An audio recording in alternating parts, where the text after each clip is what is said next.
Ooh. Oh. Oh no. Shadowversity. Greetings, I'm Shad. And greetings, I'm Tyranth. And Tyranth, we have a new Romance of Men sword from their new medieval line. Yes, they've been knocking it out of the park so far, but I think there is some interesting.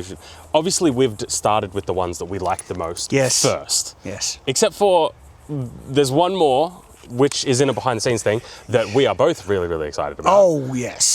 But that is something else. We want to do something special for that. This one here is a bit complicated. It is a bit complicated because I'm conflicted. There's so much I love about this, but there is one glaring problem that not only knocks it down like 1 point, knocks it down multiple points. And it could be fixed. Not only could it be fixed, I actually think Romance of Men, they've been so proactive in wanting to improve the quality of their medieval range.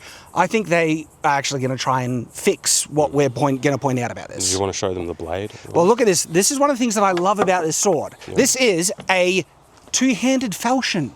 We don't have enough of these swords on the market. In actual fact, I think I can think of only one other two-handed falchion. I think I've seen a couple. Well, really, the only one I can think of is the Ronin Katana Medieval Saber, they call it. Yeah. But that's a two-handed falchion. I got it. I love that sword. So, there's a couple of things about this that are the same as all the other kind of Romance of Men ones we've seen. Like the handle is identical. We shouldn't downplay that, though. That means it's a top-tier quality handle. I thought that's where we should start. Like the handle shape and comfort is identical to the Dragon Whisperer one, and it's one of our personal favorites. Obviously, I'm not a fan of like wire wraps. We've mentioned this. That's a personal preference thing. In terms of the color, obviously, I'd prefer it to be a nice Tyranth red, but it is what it is, right? Then when it comes to the fishtail pommel, I love fishtail pommels, and this one here is not sharp, because we have gotten sharp ones before. So much so, with Tyranth, you cut yourself on one of the fishtail pummels. In terms of execution of fishtail pummels, this is well done. Yeah. And the problem point is usually this pokey point right here where it curves up, and they've rounded it off just enough. Yeah. Like, it's still kind of pokey, but you can hook your palm into it and it's comfortable. Yeah. When it comes to the crossguard, I mean, it's the same as the other ones. It's nothing crazy, but it does have refinement to it, and there's no sharp edges or burrs around it anywhere. I'm not going to cut my hand if I like slam up against it or anything. The asymmetrical curve is a bit harder to pull off, and you know what they've done, I think? This is not forged, this is actually laser cut out in the shape. Oh, yeah. And as a result, it's remarkably symmetrical in its unsymmetrical thing. Like the curve here looks completely equivalent to the curve here, which makes it balanced really, really well.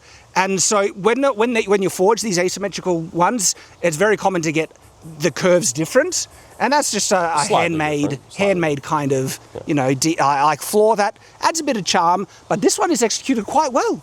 Quite well. Then when it comes to the blade, we obviously haven't cut with it, we haven't smashed it against anything yet, but I imagine it is going to perform the same way that all of their other spring steel kind of medieval in terms swords. Of durability. Yeah, in terms of durability, the difference is obviously the form and function. The letdown is when you draw it out of the scabbard and you hold it and you're like, oh, and specifically in comparison to their other entries, like. We saw, that's what I loved when the Dragon Whisper review. I got Tyranth's initial reaction when he first grabbed it, and his reaction was like, hang on. It was great. The weight jumped out at you how well it was done. This is kind of the opposite. Yeah, like it's... And it's not the worst, I don't know how to describe this. It's not the same, or it's not as good as...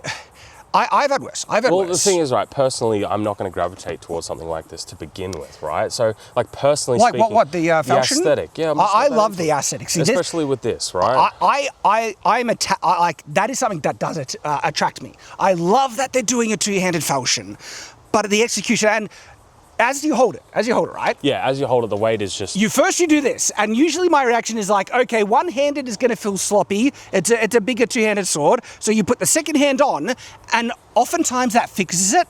This one is like, oh no. Yeah, I think it's still just too heavy. How to describe this? All right, so if we look at the spine of the blade, it's actually really, like you can see it on camera, it's actually kind of thick stock, right? Which isn't the end of the world. Yeah, about 5 mil. But the problem is, it doesn't really have a taper to it. Oh, no, it has a distal taper. Like look at this. This is 4 mil at least. It's not huge. That's what I mean. But we also don't have a fuller. This is where I want to point out. I'm not finished though. We don't have a fuller, and we have a very short bevel. So this is actually a lot of stock on this blade. Yeah, there's a lot of material. This is what I like. My full, like if I was to mention the biggest flaw on this sword, it's the lack of a fuller. In fact, I don't think I've ever found a sword that is so in desperate need of a fuller to reduce the weight of this blade than this one that I'm holding right now. I actually think a fuller would nearly fix most of my gripes about the weight balance. I am inclined to agree. Because that's the problem, right? It's not necessarily that it's, crazy thick stock on the back, but it's because it's crazy thick stock, because it has a very short bevel, and because it doesn't have a fuller, you just get a really heavy, long blade. Really. Yeah. Which is kind of disappointing because none of their other swords have this, except for one that is meant to. Yeah, yeah. So, like, it's interesting because I feel like this is a huge oversight that I've never seen them really have before.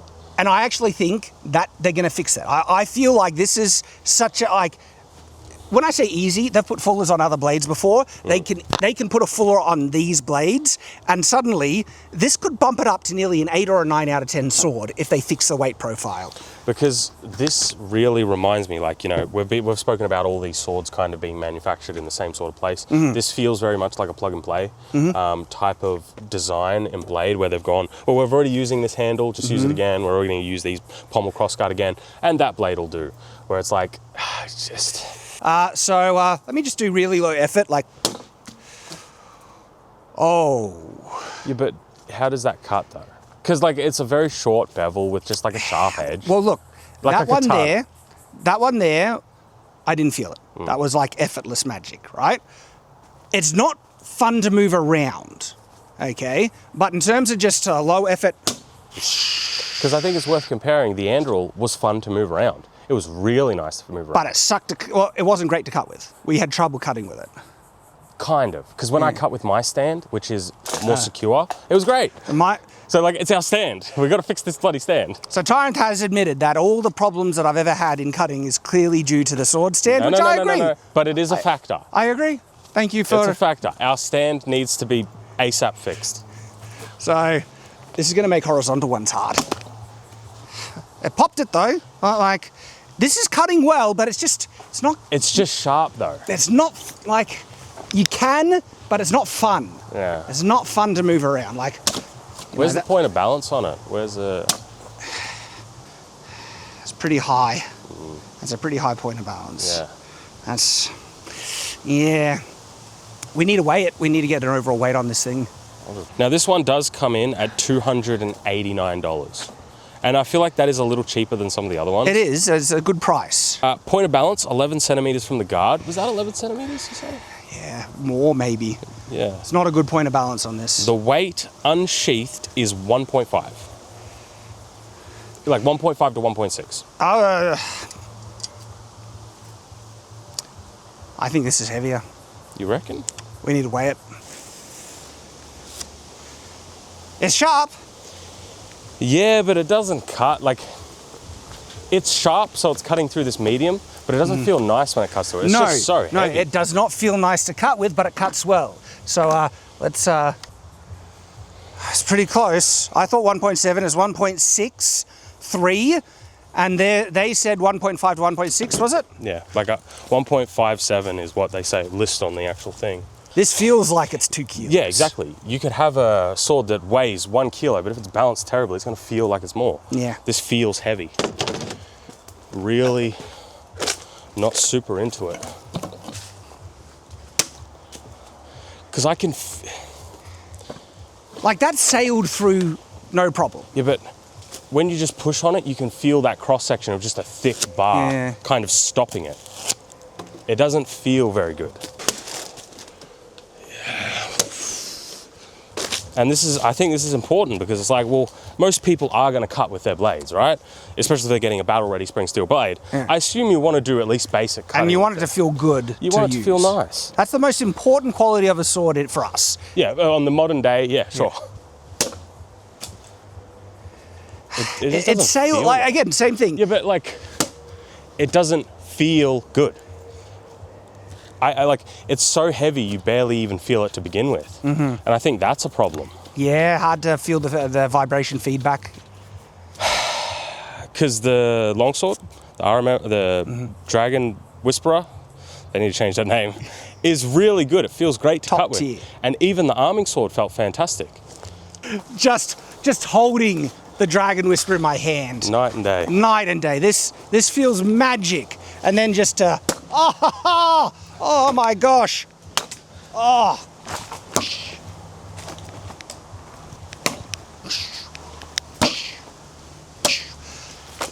This sword feels great. Yeah. And something we should mention, I think some people mentioned it in the review. Some people thought this sword was a little too floppy. This one here is well within tolerance for like a long sword, right? Yeah. Especially one with a a nice profile taper like this. It's not the most rigid sword, but it is like nowhere near as bad as the Anduril. It's not bad at all. Yeah. That's an important caveat there. It's not even bad at all. It's just, I think in some of the clips it looks a little floppy, but in movement, a blade this light and nimble, it's going to look. And now we have an affiliate link for the Dragon Whisper. This is our 10 out of 10 sword. Look what Tyranth has done to the handle. Oh, it's gorgeous. Yeah. Look how beautiful that is. Yeah. So Tyranth re-skinned the handle for me. He saw what I did to mine, and then he immediately wanted. I was like, dude, you got to do that for me. You got to do it for me. That is gorgeous. I don't want to cut with this. It's not fun. I don't enjoy it. Yeah. It's just a heavy thing that I'm swinging around. Yeah. Maybe when we cut wood with it, it'll feel fantastic because it's an axe. Let's bash it into wood then. Let's go. Oh, that was not nice. Okay. That was not nice.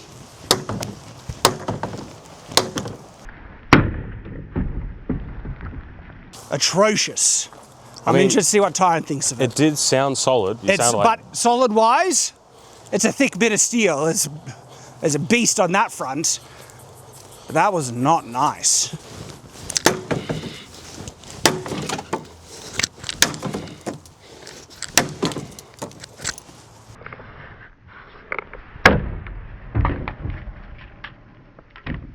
I mean, I will admit that these are the cuts here. That's they an axe. Are like that's an axe. Some of the best in terms of depth, but it felt like shit. Felt crap. That was just not good. And that's also one of the problems with the wire wrap as well. The vibration was that nasty for me. The wire wrap made it twice as worse. This is interesting because most of the 3D printed handles we've come across so far have been fine. This one was not. No. This distinctly, you can tell that it's not wood. And it gets right into the base of your palm. It's just not comfortable. No, that's disappointing. But I mean, if you're going for depth and just durability, well, yeah. All right, edge. Let's do edge.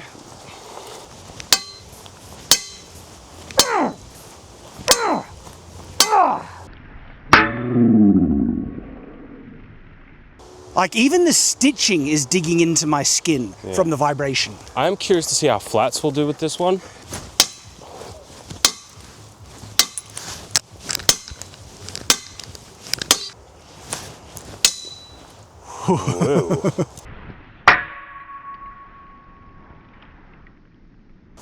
Whoa. Oh. In this week's exclusive video, Tyranth and I discuss what the best sword would be for home defense, which changes up the analysis completely. I've made videos on best swords for self-defense, but home defense is a completely different ballpark. And, we both have differing thoughts on it. And if you want to get that exclusive video, all you need to do is become a supporter through Patreon, Subscribestar, or channel memberships. It's just $1 a month and you get this video and all these. There is a huge backlog of awesome content that you get access completely by becoming a supporter, and that is the only way that channels like ours are able to be sustainable in the current environment. And so thank you to everyone who is supporting us, and please do sign up so you get this exclusive video. Thanks. Yeah, that's enough of that. Yeah, I'm good. You're good? Yeah, I'm good. Enough of that? Did you see it? That was... The flex on that was... like nothing. I did nothing. Wow. Give it a go. That sucked. So here is the thing, right? When you do put in a fuller, you are reducing the resistance it has on the edge, on the flat, which is the thing that resists flexing. This is stiff as a result. With no fuller, this thing does not want to bend. But it's also heavy. It is heavy though. But as a result, this is making the only sword that has ever survived the flat strikes. Yeah, because it hurts to do it. It hurts. All right, let me give it a go. Why, gosh. Nice to cut with. First sword we've ever had not take a set on that test. For obvious reasons. It's so thick and just heavy. All right, let's get to final thoughts. Okay, so beginning this review, I already wasn't the biggest fan of this sword because of its weight profile, but I love that they're doing a medieval falchion. I love the hilt. After testing everything, I like it less. Yeah. I like it less than even starting out. This is the sad thing, right? Because we love Romance of Men katanas and a lot of their newer swords as well. This one, I feel like they've missed it on this one. Unfortunate. And they could fix it. Yeah. They could fix it. It's just, it wasn't fun to cut with. The weight is what caused all the issues. Like, because of the lack of fuller, it made it too heavy, made it unfun to cut with. I think that also, because it's less forgiving, there's no vibration to absorb any real things, so it all hits you in the hands, which made it really uncomfortable in abuse. And, I mean, yes, it survived the flats, first sword ever did it, because of no fuller, but it made it, that hurt. That hurt my hands. So would a heat-treated piece of flat steel. Yeah. Like, that's just what this is. Feels like it. Because the reason what brings me to this is I feel like if they had a very large bevel on this, like a proper really thin, refined bevel, maybe you would take away some of that weight and maybe it would be way more fun to cut with, right? But then it would be a little less strong on things like flats and edge damage. But this just has a chisel grind, right, type deal. It's just very axe-like, and then thick steel. There are fewer swords on the market for newer companies to kind of learn from in this profile. Very few ones. Like, they would need to really look to Messer blade profiles. And on Messer blade profiles, you see very thin bevels, wider blades, and wide fullers as well to get that refinement on these curved swords. They haven't really done that. Usually what they do when I see these sorts of things, they just take a katana blade and slam on a crossguard and pommel. And do that sort of thing. Well, at least they haven't done that. This is actually, see how it's got kind of like a kind of hook there? Yeah, they haven't done it, but in this case, it would have been better if they did. It would have performed better. It would have been a better sword overall. Like, this is unfortunately lacking the needed refinement for medieval curved swords, which fullers are very important on these types of swords. Or shallow bevels that are wider and sweep further back. As a result, look, I'm on 4 out of 10. Yeah. 4 out of 10? No. You would go lower? Yeah. Look, because we gave the $4,000 katana 3. And I liked that better than this. At least that was fun. You know, this was not a fun sword. And look, I didn't enjoy any of this. Honestly, like I mentioned 4 out of 10 in the cutting, comparing it to Anduril, but that vibration knocked it down another point. Like 3 out of this is a 3 out of 10 sword. At best. And what's unfortunate, so much could be fixed. If you just put a fuller on this bad boy, I think that would fix so much. And this could nearly ramp it up to potentially an 8. But at the moment, so if you want one, there's an affiliate link. But look, we can recommend the other sword. Oh, right? yeah. The Aquila arming sword, that was an 8.5 out of 10. Gorgeous sword. And then, of course, the Dragon Whisper, 10 out of 10. Phenomenal. Unfortunately, I can't recommend this one until there's some important fixes done. And I don't necessarily think this is a habit they're making it of, because we've gotten most of their swords they have at the moment. I think there's like 1 or 2 we just haven't tried yet. And the ones that we've gotten have been good. This feels like, this was the one where it was like, this one I'm just not so much. Yeah, we're not feeling it, sorry, but Romance of Men, still, you're doing great. Those other swords were really, really good. And we got some other things to check out. Affiliate links for any Romance of Men sword, really, in the description if you're interested. And stay tuned, because we do have some wild things. Wild swords to review. Thanks, guys.